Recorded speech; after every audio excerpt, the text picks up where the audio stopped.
The next chapter, 54, باب لا يقول عبدي وأمتي.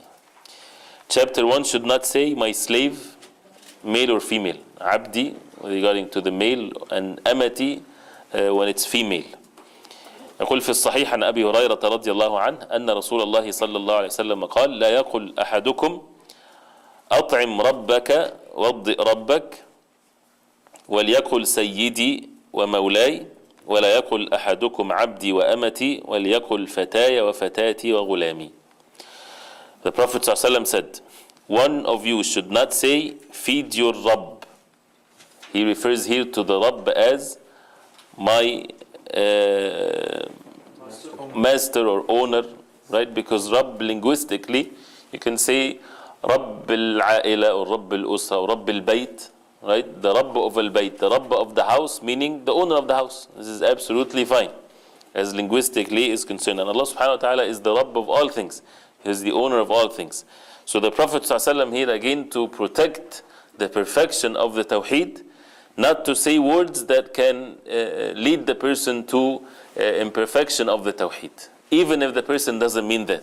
So the Prophet ﷺ is saying, do not say أطعم ربك, feed your Rabb, feed your owner or your Lord, help your Lord in performing ablution.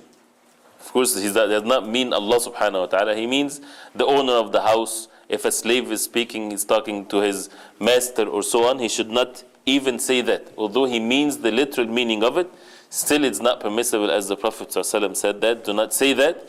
Why? Because of to protect the Tawheed, so that the word Rabb is said like that to Allah subhanahu wa ta'ala alone, so that even words does not cause any form of, that it leads to anything that would cause any imperfection to the Tawheed.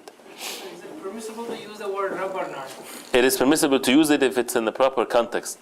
It's mudaf to something, like Rabb al-Bayt, right? The owner of the house, there's nothing wrong with that. And it's even mentioned in the Quran in Surah Yusuf. But if a person, in that case it's permissible, but it's definitely better to avoid it completely. In that context here, أطعم ربك, feed your Lord, your Rabb. This is definitely something to be avoided, right? But if you make it very, very specific to a specific place or that refers to a human being, it's better even to be avoided. But if a person says it, definitely it's less than keeping it open like this. وَضِّئْ رَبَّكَ, give wudu to your Rabb. وَلْيَقُلْ, meaning my master, feed your master instead of Lord.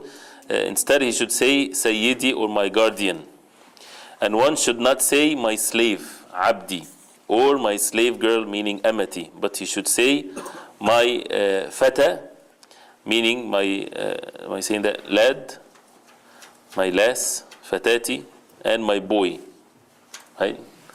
My boy, that they say, Gulami, right? Not to say my slave and my Abdi, because to protect the Tawheed, to protect the oneness of worship of Allah subhanahu wa ta'ala in the heart, that the hearts do not use similar words that when it's referred to the relationship between the slave and Allah subhanahu wa ta'ala. So again, it shows the importance of words we say with our mouth, so that people do not belittle what is being said, right? You hear that so many times, as long as the intentions is good and all of that stuff, right?